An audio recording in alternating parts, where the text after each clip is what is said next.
evening, and thank you for joining me.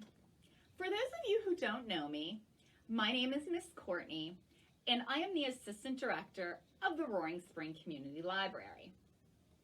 Tonight, I would like to explore with you the lost art of the handwritten letter. How many of you tuning in this evening have ever received a handwritten letter? I'm guessing that not many of you have, and that's okay. Not many people today take the time to actually sit down and write a letter. Texting and email have almost replaced the handwritten letter due to convenience and, most importantly, time. Now, imagine with me for a moment that you pick up your phone and you open a message on a text or an email, and it's from your friend. And it says, "We are great, hope you are too." You're probably pretty excited to hear from your friend, right? I know I would be. Now, imagine with me that you pick up your mail, and in your mail is a fancy envelope addressed to you. When you open the envelope, there's a fancy piece of paper that says, "Dear Jane, I hope you are doing well. Everyone here is doing great.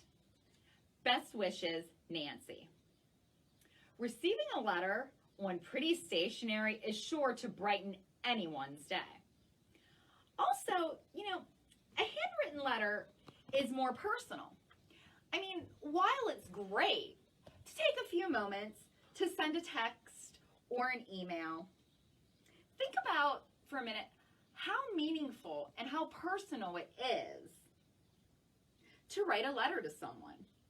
I mean, not only are you letting someone know that you're thinking about them, but you're also letting that person know they're special to you.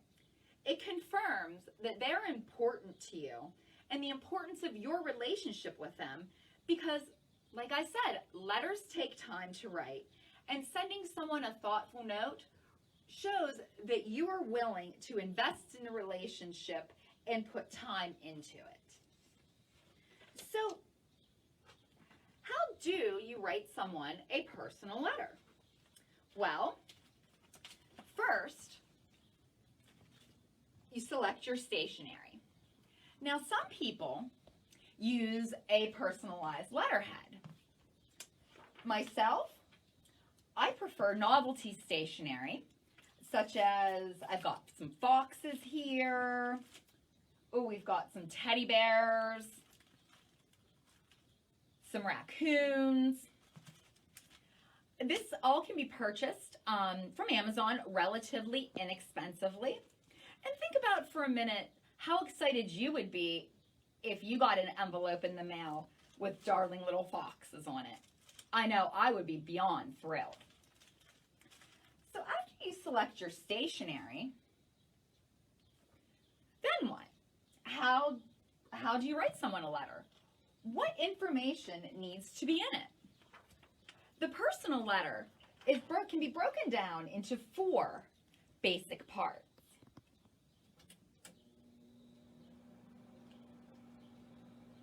First is our heading. And the heading goes in the top right-hand corner on the first line, and that is usually your date. Some people choose to put the date and the day of the week. Either way is fine. Second is your opening. That includes the intended recipient of the letter, as well as your opening salutation. For example, "Dear Jane, how are you?" Third is our body.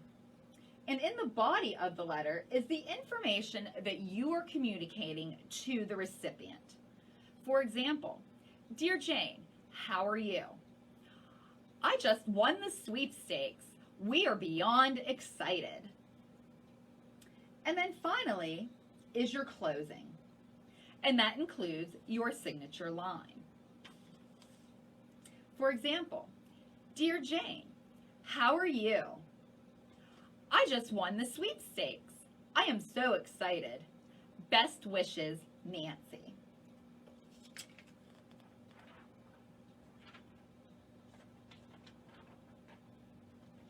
And here's what it would look like in the format. You can see you have your heading, your opening, your body, and closing.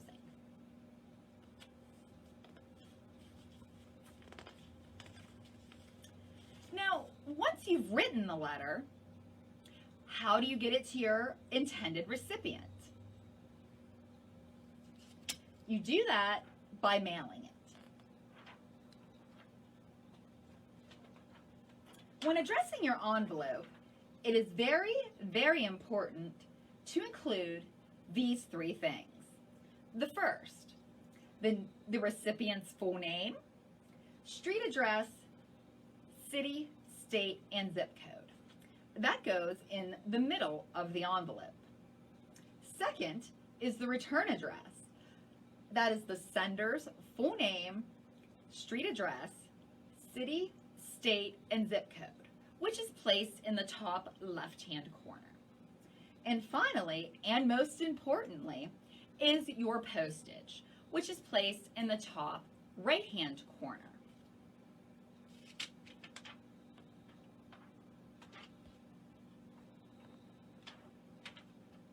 And there's an example of how an envelope should be addressed. Now remember, if you do not put your postage stamp, the post office will not deliver your letter to the intended recipient. So it is very important that you put a postage stamp. Now, I thank you very much for joining me this evening, and please join us next time as we explore not only more on the handwritten letter, but also how to send thank you notes, express condolences, and the lost art of RSVPing. Thank you, and I hope everybody has a wonderful evening.